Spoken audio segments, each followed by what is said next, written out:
Hello दोस्तों, स्वागत है आप सभी का आपके अपने YouTube channel future foundation centre पर। दोस्तों, आप अगर 10वीं में हैं और आपका बोर्ड पेपर 2025 में होने वाला है तो आपके लिए ये सभी महत्वपूर्ण क्वेश्चन हैं और ये सभी बोर्ड पेपर 2025 में क्वेश्चन आने वाले हैं। तो इन सभी क्वेश्चनों को स्किप मत कीजिएगा, सभी क्वेश्चन को ठीक से देखिएगा क्योंकि ये सभी बोर्ड पेपर में आएंगे आपके बोर्ड 25 में। ठीक है, 2025 बोर्ड में। ठीक है, देखिए पहला क्वेश्चन कह रहा है कि धन पूर्णांक 6 + 5 से ठीक पहले आने वाला धन पूर्णांक होगा। ठीक है, 6 + 5 से ठीक पहले कह रहा है ना। देखिए जब पहले और बाद, इसमें दो टाइप से क्वेश्चन पूछता है। जैसे हम अगर प्राकृतिक संख्या को लिख लें 1 2 3 4 5 6, ठीक है, यह इन्फिनिटी तक जाएगा। अगर हम मान लीजिए कि कहे कि 4 से पहले, अगर पहले पूछेगा, ठीक है, तो हम -1 करते हैं और के बाद पूछेगा तो हम +1 करेंगे। ठीक है, तो देखिए इसमें ठीक पहले पूछ रहा है यानी कि हम 5 में -1 करेंगे। ठीक है, यानी कि 6 + 4 हो जाएगा। ठीक है, यहाँ पे देखिए तो 6 नहीं दे करके 5 दिया है, तो ऐसे ही ये नहीं होगा। ठीक है, उसके बाद से दूसरा ऑप्शन देखें तो 6 + 4 यानी कि हमारा 6 + 4 ही होगा पहले आने वाला। ठीक है, तो ऑप्शन बी आप सभी का क्या होगा, करेक्ट होगा। ऑप्शन बी आप सभी का क्या होगा, करेक्ट होगा। ठीक है, आइए अब दूसरा प्रश्न देखते हैं। दूसरा प्रश्न कह रहा है कि अपरिमेय संख्या है। अपरिमेय संख्या का मतलब जिसे हम P/Q के रूप में नहीं लिख सकते हैं और उसका पूर्ण रूप से वर्गमूल भी नहीं निकाला जा सकता है। तो 22/7 एक आपका परिमेय है, पाई दिया है, तो पाई देखिए आपका अपरिमेय संख्या होता है। ठीक है, ये आपका ऑप्शन बी आप सभी का क्या होगा, करेक्ट होगा। और जो भी दशमलव के 1 2 3 4 5 स्थान पे खत्म हो जाता है वो भी आपका परिमेय होता है। और इसका देखिए 5/√16 दिया हुआ है, तो इसको निकालेंगे अगर 5/√16, तो यह 16 रूट में है तो इसका वर्गमूल निकल जाएगा, यानी कि 5 में आपका 4 आएगा, तो ये भी परिमेय है। तो आप सभी का इसमें ऑप्शन बी आप सभी का अपरिमेय है। ठीक है, यानी कि दूसरा ऑप्शन आप सभी का क्या होगा, करेक्ट होगा। ठीक है, आइए अब अगला क्वेश्चन देखते हैं। अगला क्वेश्चन 3 नंबर है आपका, संख्या 4√3 है। संख्या जो है 4√3 है, यह क्या है आपको बताना है। ऑप्शन ए दिया है पूर्णांक, बी ऑप्शन दे रहा है परिमेय, और तीसरा ऑप्शन यानी कि दे रहा है आपका अपरिमेय, और चौथा ऑप्शन दे रहा है इनमें से कोई नहीं। देखिए पूर्णांक तो ये होगा नहीं। ठीक है, ये इसमें देखा जाए तो 4√3 है, और 4√3 की बात करें तो 4 आपका एक परिमेय है और 3 आपका क्या है, अपरिमेय है। और जो परिमेय और अपरिमेय का गुणा होता है तो सदैव आपका अपरिमेय प्राप्त होता है, यानी ऑप्शन आप सभी का तीसरा क्या होगा, करेक्ट होगा। ठीक है, जब परिमेय और अपरिमेय का आपस में गुणा किया जाता है तो हमेशा आपका क्या होता है, अपरिमेय होता है। ठीक है, तो ऑप्शन सी आप सभी का यानी कि तीसरा ऑप्शन आप सभी का करेक्ट होगा।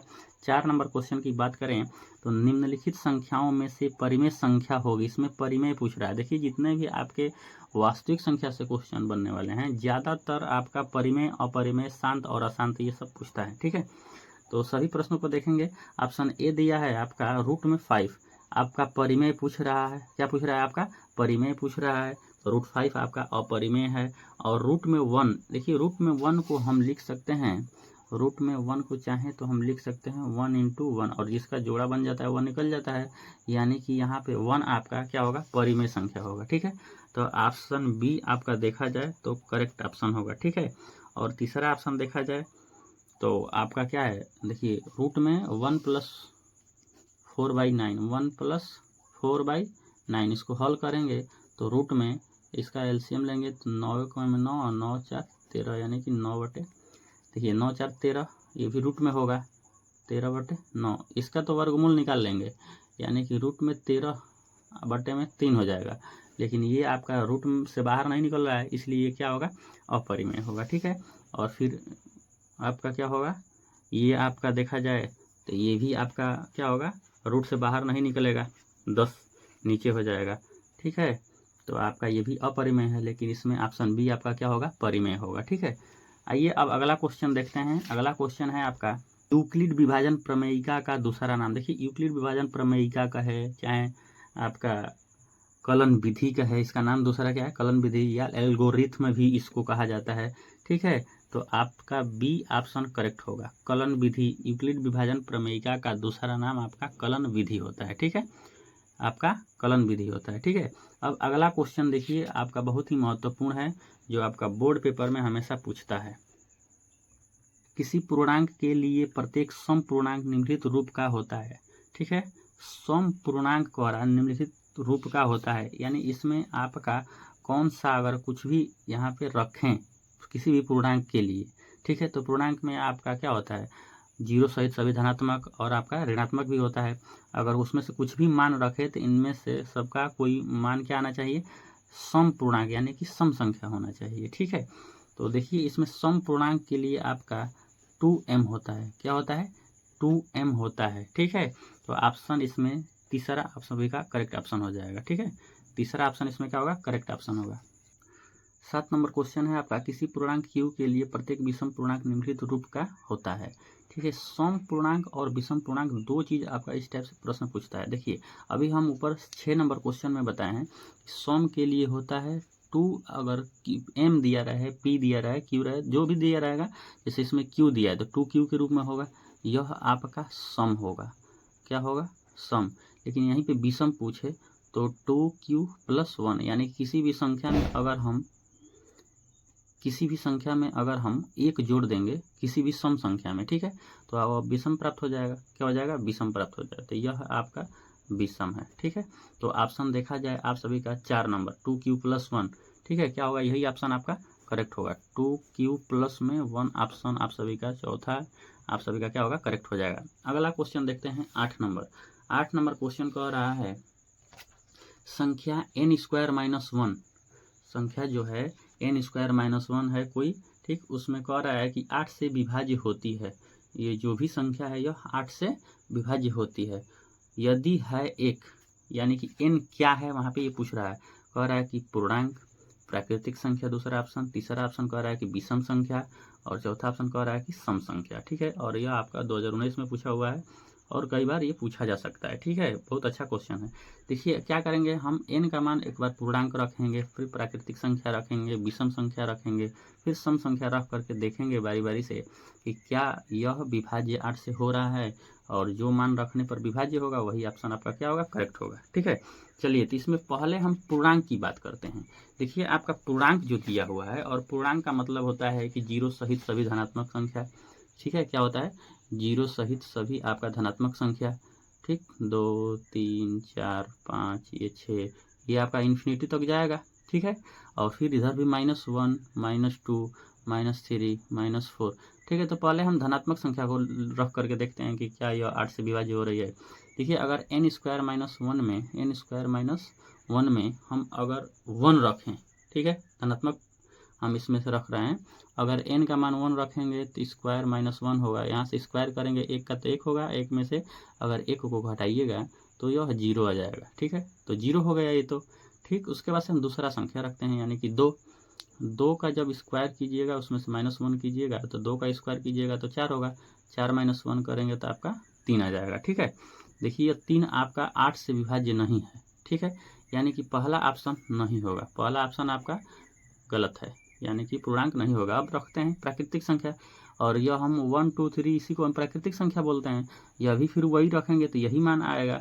इसका मतलब कि प्राकृतिक संख्या भी आपका क्या होगा, नहीं होगा। ठीक है, अब हम विषम संख्या को रखते हैं।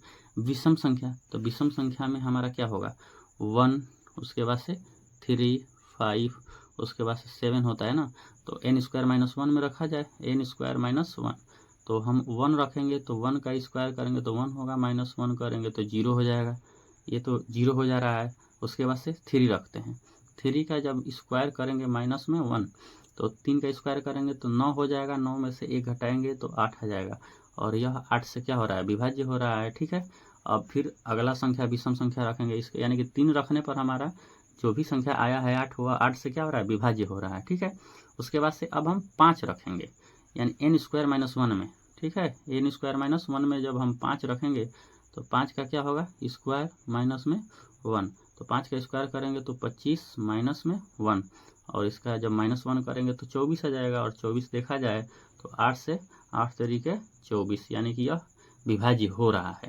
यानी कि विषम संख्या जो भी अब रखेंगे तो हमारा विभाज्य होगा, यानी कि यहाँ पे जो भी n का मान आएगा वह विषम संख्या आएगा। क्या आएगा, विषम संख्या। तो यानी कि ऑप्शन तीसरा आप सभी का क्या हो रहा है, करेक्ट हो रहा है। ऑप्शन 3 नंबर आप सभी का क्या हो रहा है, करेक्ट हो रहा है।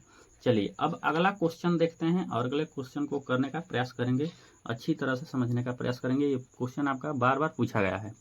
कह रहा है कि यदि 65 और 117 के HCF को, संख्या क्या है 65 है और दूसरी संख्या क्या है 117 के HCF को 65m - 117 के रूप में व्यक्त किया जा सके। ठीक है, तो m का मान है, यानी कि इसका 65 और 117 का जो भी HCF होगा उसको हम इस रूप में व्यक्त किया जा सकते हैं, लिख सकते हैं। इसका मतलब ये, यानी कि हम इन दोनों का HCF निकालेंगे और वह HCF इसके बराबर होगा, क्योंकि HCF को ही यह इसके रूप में लिख रहा है। ठीक है, चलिए इसको करने का प्रयास करते हैं अच्छी तरह से। देखिए 65 और हम 117 का क्या करेंगे, HCF निकाल लेंगे। HCF तो देखिए यूक्लिड विभाजन प्रमेय का से 10th में बहुत ज़्यादा पूछता है, इसी से हम निकाला जाए।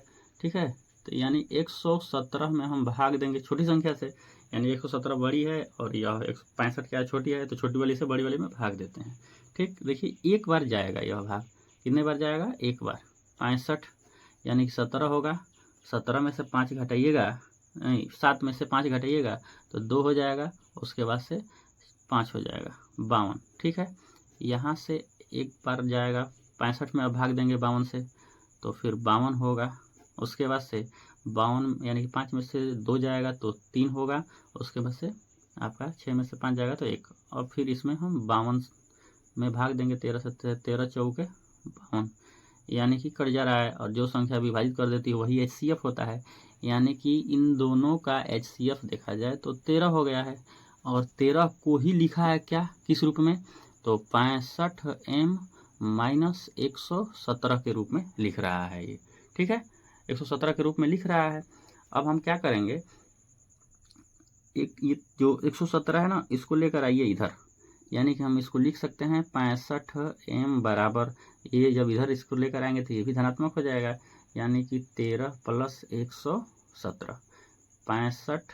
ठीक है, m बराबर ये 13 और 117 जोड़ेंगे तो कितना हो जाएगा, 130 हो जाएगा। ठीक है, उसके बाद से हमको m का मान चाहिए, तो हमारा देखिए m का गुणा है 65 में, तो इधर जब पक्षांतर करेंगे तो भाग हो जाएगा, यानी 130 बट्टे में 65, और 65 दूना का कितना होता है 130, यानी कि देखा जाए तो आपका m का मान कितना आ रहा है, यहाँ 65 से भाग देंगे 130 में तो आपका 2 बार में कट जाएगा, यानी m का मान आपका कितना आ रहा है, 2 आ रहा है। ठीक है, m का मान कितना आएगा, 2। ऑप्शन देखिए कौन सा ऑप्शन इसका करेक्ट हो रहा है, यानी कि पहले ऑप्शन में आपका 4 दिया हुआ है, दूसरे ऑप्शन में 2 दिया हुआ है, यानी ऑप्शन नंबर 2 आप सभी का क्या होगा, करेक्ट होगा। ठीक है, ऑप्शन 2 आप सभी का क्या होगा, करेक्ट होगा। अब 10 नंबर क्वेश्चन को देखते हैं। ठीक है, 10 नंबर क्वेश्चन है आपका, वह सबसे बड़ी संख्या जिससे 70 और 125 को विभाजित करने पर क्रमशः शेषफल 5 और 8 प्राप्त होता है। देखिए वह सबसे बड़ी संख्या जब पूछता है तो हम HCF निकालते हैं, छोटी संख्या पूछेगा तो LCM निकालते हैं। ठीक है, और कह रहा है कि जिससे 70 और 125 को विभाजित करने पर, यानी कि उस संख्या से 70 और 125 को विभाजित जब कर रहे हैं ना तो 5 और 8 प्राप्त हो रहा है। ठीक है, देखिए जो पहले शेषफल प्राप्त होता है उसको उन संख्या में से घटा करके HCF निकालते हैं, यानी कि हम पहले क्या करेंगे, जो संख्या है हमारा, ठीक है, यानी कि 70 में से हम 5 को घटाएंगे तो आपका 65 आ जाएगा। ठीक है, और फिर आपका 125 में शेष क्या बच रहा है, 8 बच रहा है, तो -8 कीजिएगा, जब इसमें -8 कीजिएगा तो आपका 117 बच जाएगा। ठीक है, 117। ठीक है, यानी कि हमारा संख्या क्या हो रहा है, 65 और 117, और इसी का हम HCF निकालेंगे, और इसी का HCF अभी ऊपर हम निकाले हैं 9 नंबर क्वेश्चन में। ठीक है, ऑप्शन आपका देखा जाए तो ए ऑप्शन आप सभी का करेक्ट हो जाएगा। ठीक है, यानी कि पहला ऑप्शन जो दिया है वह 13 है। ठीक है, यदि दो धनात्मक पूर्णांकों a और b को, जैसे धनात्मक पूर्णांक क्या है, a और b है, a को हम लिख सकते हैं, कह रहा है कि AQY²।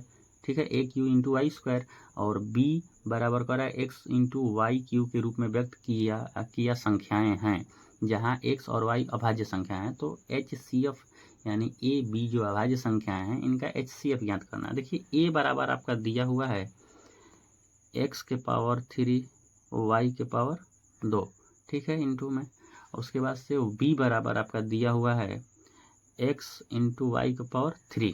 ठीक है। और HCF पूछ रहा है, तो देखिए जब भी हमारा अल्फ़ाबेटिकल में दे और इसका HCF पूछे, ठीक है, तो HCF में इसके न्यूनतम घात को लेते हैं, यानी x का पावर यहाँ पे देखा जाए तो 3 है और यहाँ x के पावर देखा जाए तो 1 है, तो न्यूनतम घात को लेंगे, यानी कि यहाँ पे 1 है तो वही रख देंगे। उसके बाद से y का पावर 2 है, यहाँ पे y का पावर 3 है, तो इन दोनों में y का पावर जो न्यूनतम होगा, यानी कि देखिए यहाँ पे 2 होगा, इसमें 3 होगा, तो 3 में और 2 में छोटी संख्या 2 है, तो हम 2 को लेते हैं, यानी कि इन दोनों अभाज्य संख्याओं a और b का HCF जो होगा x इंटू वाई का पावर 2 होगा, ठीक है। तो ऑप्शन देखा जाए तो कौन सा ऑप्शन है, पहला ऑप्शन XY दिया है, दूसरा ऑप्शन XY का स्क्वायर दिया है, यानी कि यही आपका बी ऑप्शन, दूसरा ऑप्शन क्या होगा, करेक्ट हो जाएगा, ठीक है। HCF में कभी भी न्यूनतम घात को लेते हैं और LCM में कभी भी हम उच्चतम घात को लेते हैं, ठीक है। ये क्वेश्चन आपका वेरी वेरी इंपॉर्टेंट है, इसको आप ध्यान में रखिएगा और आपका बोर्ड पेपर 2025 में हमेशा पूछा है, यानी कि प्रीवियस ईयर में भी पूछा है और नेक्स्ट ईयर में भी पूछेगा, 24 में भी पूछा है, 23 में भी पूछा है, ठीक है। चलिए अब 12 नंबर क्वेश्चन को देखते हैं। 12 नंबर क्वेश्चन क्या कह रहा है, 12 नंबर क्वेश्चन है आपका, यदि दो धनात्मक पूर्णांकों p और q को p बराबर कह रहा है कि ab² और q बराबर कह रहा है कि aqb के रूप में व्यक्त किया जा सकता है, जहां a और b अभाज्य संख्याएं हैं, तो LCM, देखिए LCM यहाँ पे पूछा है और a बराबर आपका दिया क्या है, a बराबर जो है आपका p बराबर जो दिया है आपका p बराबर दिया है ab का स्क्वायर और फिर q बराबर देखा जाए तो a के पावर 3 इंटू b दिया हुआ है और पूछ क्या रहा है LCM। देखिए LCM में हम भाई बताए हैं कि उच्चतम घात को लेते हैं, यानी कि इन दोनों में a में देखा जाए तो यहाँ पे 1 घात है, यहाँ पे 3 घात है, ठीक है, तो हम उच्चतम घात को लेंगे, यानी a के पावर 3 और b स्क्वायर यहाँ पे है और b यहाँ पे है, b का 1 घात, तो हम b के अधिकतम घात को लेंगे, यानी कि b के पावर 2 वाले को लेंगे, यानी कि AQ इंटू b का पावर 2, यानी b स्क्वायर हमारा क्या होगा, LCM होगा, ठीक है। यानी कि ऑप्शन देखा जाए C ऑप्शन, यानी कि तीसरा ऑप्शन देखिए AQB² आपका क्या होगा, करेक्ट ऑप्शन होगा। यह दोनों प्रश्न, यानी कि देखिए थोड़ा सा डिजिट इधर उधर करके पूछेगा, लेकिन हर बार पूछता है, इस बात को ध्यान में रखिएगा, ठीक है। और कोई भी क्वेश्चन स्किप मत कीजिएगा, क्योंकि ये सभी बोर्ड पेपर 2025 में आने वाले हैं, ठीक है, तो ध्यान दीजिएगा। चलिए अब अगला क्वेश्चन देखते हैं। अगला क्वेश्चन है, एक शून्येतर परिमेय संख्या और एक अपरिमेय संख्या का गुणनफल। देखिए कभी भी आपका परिमेय और अपरिमेय संख्या का गुणनफल हमेशा आपका अपरिमेय संख्या होता है, क्या होता है, हमेशा आपका अपरिमेय होता है, तो आप सभी का करेक्ट आंसर ऑप्शन ए हो जाएगा, ठीक है। अब देखिए अगला क्वेश्चन है, यहाँ पे देखिए 2 का पावर 4 है और 5 का पावर 3 है, ठीक है, ध्यान से दीजिए। देखिए परिमेय संख्या 43 बट्टे में 2 का पावर 4 इंटू 5 का पावर 3 का दशमलव प्रसार निम्नलिखित किन दशमलव स्थानों के बाद समाप्त हो जाएगा। ये भी आपका बोर्ड पेपर 2019 में देखिए क्वेश्चन पूछा हुआ है और हमेशा इस टाइप का क्वेश्चन पूछा जाता है, ठीक है। तो देखिए इसको कैसे करेंगे, बहुत ही ईजी क्वेश्चन है। पहले हम क्या करेंगे कि दोनों का घात बराबर कर लेंगे, यानी कि देखा जाए क्वेश्चन है आपका 43 बट्टे में 2 के पावर 4 गुणे 5 के पावर 3 दिया हुआ है, ठीक है। इसके घात को बराबर करेंगे, ठीक है, यहाँ पे 4 है तो इसको यानी कि 5 के पावर भी हम 4 करेंगे। इसके लिए हम क्या करेंगे, ऊपर भी 5 से गुणा कर देंगे और नीचे भी 5 से गुणा कर देंगे, यानी कि 2 के पावर 4 गुणे 5 के पावर 3 है और इसमें गुणा करेंगे ऊपर भी 5 से और नीचे भी क्या करेंगे, 5 से गुणा कर देंगे, ठीक है। देखिए यहाँ पे इसका घात 1 है और आधार समान हो तो घातों को जोड़ देते हैं, यानी इसको लिख सकते हैं, इसको पहले गुणा कर दीजिए, 5 3 15 5 के 20 1 21, यानी कि 215 बट्टे में। अब देखिए इसका हम घात को जोड़ देंगे 5 वाले को, ठीक है, तो आपका 5 के पावर 4 हो जाएगा। देखिए और आधार समान हो, क्या हो, भिन्न भिन्न हो और घात समान हो तो क्या करते हैं, आधार को आपस में गुणा कर देते हैं, यही आपका घातांक का नियम है। तो 215 बट्टे में आपका हो जाएगा 5 और गुना के 10 और 10 का पावर क्या हो जाएगा 4, और आपको इसको लिख सकते हैं 215 बटे में 4 जीरो कर देंगे, यानी ये हो जाएगा। और देखिए आपका ये जब भाग देंगे तो आपका आ जाएगा 0.0 और 200 यानी कि 215, यानी कि देखा जाए कि दशमलव के कितने स्थान के बाद ये समाप्त हो जा रहा है, तो 1 2 3 4, यानी कि दशमलव के बाद 4 स्थानों तक क्या हो रहा है, यह समाप्त हो जा रहा है, ठीक है। ये दिख नहीं रहा था, देखिए 10 के पावर 4 है तो 4 जीरो लिख देंगे, उसके बाद से जब भाग देंगे तो आपका 0.0215 आ जाएगा 4 स्थान तक। और ऑप्शन देखा जाए कितने स्थान तक कह रहा है कि ऑप्शन ए दिया है 1 स्थान, दूसरा 2 और तीसरा 3 और चौथा 4, यानी कि ऑप्शन 4 स्थान तक आपका क्या हो जाएगा, दशमलव समाप्त हो जाएगा। ठीक है। 15 नंबर क्वेश्चन है, निम्न में कौन सी सबसे छोटी प्राकृतिक संख्या है। देखिए सबसे छोटी प्राकृतिक संख्या पूछ रहा है। ठीक है। और प्राकृतिक संख्या क्या होता है, जिन संख्याओं का प्रयोग हम वस्तुओं को गिनने के रूप में करते हैं उन्हें हम क्या कहते हैं, प्राकृतिक संख्या कहते हैं। और सबसे छोटी प्राकृतिक संख्या, तो पहले हम प्राकृतिक संख्या लिखते हैं, जैसे हमारा नेचुरल नंबर। और नेचुरल नंबर क्या होता है, 1 2 3 4 5। ठीक है। और यह अनंत तक चला जाएगा। और देखिए इसमें हम जीरो नहीं लाते हैं, सबसे छोटी हमारा क्या होगा, 1 होगा।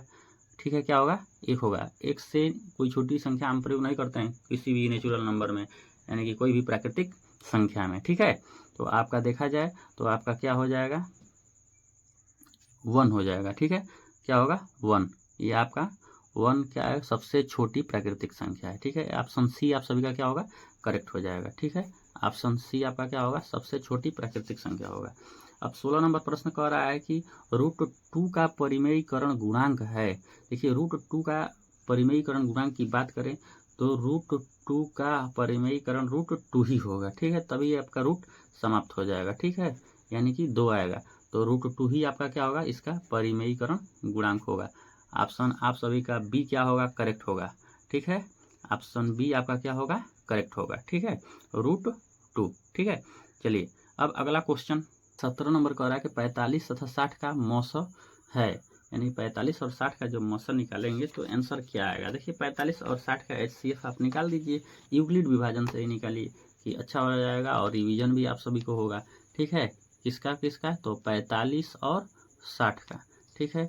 तो 45 छोटी संख्या है, तो छोटी संख्या से बड़ी वाली में भाग देते हैं, कितना बार जाएगा, 1 बार। ठीक है। तो आपका कितना होगा, 10 में से 5 जाएगा तो 5 होगा, 5 में से 4 जाएगा तो 1 होगा। अब हम क्या करेंगे, 45 में भाग देंगे। ठीक है। तो 15 तियाँ 45। ठीक है। यानी कि कट गया, और जो संख्या विभाजित करती है वही HCF होता है। यानी इसमें डी ऑप्शन को देखा जाए तो इसका 45 और 60 का HCF होगा। ठीक है। क्या होगा, 45 और 60 का HCF 15 होगा। ठीक है। आइए अब अगला क्वेश्चन देखते हैं, अगला 18 नंबर। 18 नंबर क्वेश्चन कर रहा है कि यूक्लिड विभाजन एल्गोरिथम में 2 धनात्मक पूर्णांक के निम्नलिखित में चाहे निम्न में से किसे परिकलित करने का तकनीक है। यानी यूक्लिड विभाजन एल्गोरिथम जो होता है, ठीक है, यह किस लिए हम प्रयोग करते हैं। तो देखिए इसका प्रयोग हम HCF, किस लिए, HCF के लिए हम प्रयोग करते हैं। ठीक है। जिसे हम मौसा भी कहते हैं। तो ऑप्शन बी आप सभी का क्या होगा, करेक्ट आंसर हो जाएगा। क्या होगा, ऑप्शन बी, यूक्लिड विभाजन का प्रयोग हम मौसा ज्ञात करने के लिए करते हैं। तो ऑप्शन बी आप सभी का क्या होगा, करेक्ट होगा। ठीक है। 19 नंबर क्वेश्चन है, यदि Q धनात्मक पूर्णांक है तो धनात्मक विषम पूर्णांक का रूप होगा। देखिए अभी विषम पूर्णांक के लिए आप सभी को हम बताए हैं कि कोई भी एक संख्या जोड़ देंगे। ठीक है। धनात्मक पूर्णांक है और उसमें 1 जोड़ देंगे तो विषम पूर्णांक प्राप्त हो जाएगा। ठीक है। यानी कि अगर धनात्मक पूर्णांक यहाँ Q का मान कुछ भी रख करके उसमें 1 जोड़ेंगे तो आपका वह जो भी आएगा वह विषम पूर्णांक ही आएगा। क्या आएगा, विषम पूर्णांक। यानी कि 6Q + 1, यानी कि Q का मान आप कुछ भी धनात्मक पूर्णांक रखिए, उसमें 1 जोड़ेंगे तो वो आपका विषम पूर्णांक ही आएगा। ठीक है। तो ऑप्शन सी आप सभी का क्या होगा, करेक्ट होगा। ठीक है। आज देखिए इस वीडियो का लास्ट प्रश्न है, क्योंकि अगर हम ज़्यादा क्वेश्चन इंक्लूड करेंगे तो आपका वीडियो लॉन्ग हो जाएगा। ठीक है। आप भी परेशान हो जाएंगे। तो छोटा छोटा कई पार्ट में हम वीडियो अपलोड करेंगे ताकि आप सभी को किसी प्रकार का कोई प्रॉब्लम ना हो। ठीक है। और देखिए यह क्वेश्चन आपका वेरी वेरी इंपॉर्टेंट है, जो आपका बोर्ड पेपर हमेशा पूछता है। यदि 2 संख्याओं का गुणनफल 2166 यानी 2166 है, उनका मौसा 19 है, तो उनका लौसा होगा। ठीक है। लौसा ज्ञात करने के लिए क्या करेंगे, देखिए हमारा जो मतलब कि फार्मूला होता है पहली संख्या, ठीक है, पहली संख्या गुणे दूसरी संख्या बराबर होता है इन संख्याओं का एलसीएम या लॉसा गुणे HCF। क्या होता है, लॉसा गुणे मौसा। और आपका इन संख्याओं का गुणनफल दिया हुआ है, इसी सूत्र पे रखिए 2166 और फिर बराबर इन संख्याओं का गुणनफल आपका दिया हुआ है 2166। ठीक है। और मौसा आपका दिया है 19। ठीक है। एलसीएम ज्ञात करना है, तो एलसीएम इंटू 19 हो जाएगा, ठीक है। और एलसीएम हमको ज्ञात करना है, ठीक है। तो 21 66 बट्टे में आपका क्या हो जाएगा, 19 हो जाएगा, ठीक है। देखिए यहाँ से एलसीएम निकालिएगा तो एलसीएम और उसके बाद से देखिए इसमें गुणा है 19 का, तो यानी कि इधर पक्षांतर करेंगे तो भाग हो जाएगा। अब 2166 में हमको 19 से भाग देना है, ठीक है।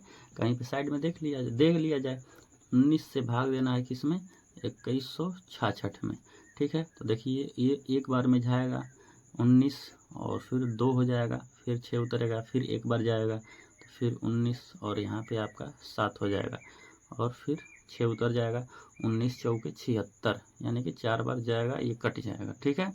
यानी कि 114 जब भाग देंगे तो आपका आएगा 114, ठीक है। यही आपका क्या होगा, आंसर हो जाएगा। यानी कि ऑप्शन में अब देखा जाए, ऑप्शन आपका सी दिया हुआ है, ऑप्शन सी आप सभी का क्या दिया है, 114। तो ऑप्शन सी आप सभी का करेक्ट होगा। अगर वीडियो पसंद आया होगा तो वीडियो को जरूर लाइक कीजिएगा, चैनल पर नया है तो सब्सक्राइब कीजिएगा और अपने दोस्तों मित्रों के पास भी शेयर कीजिएगा। थैंक यू, मिलते हैं।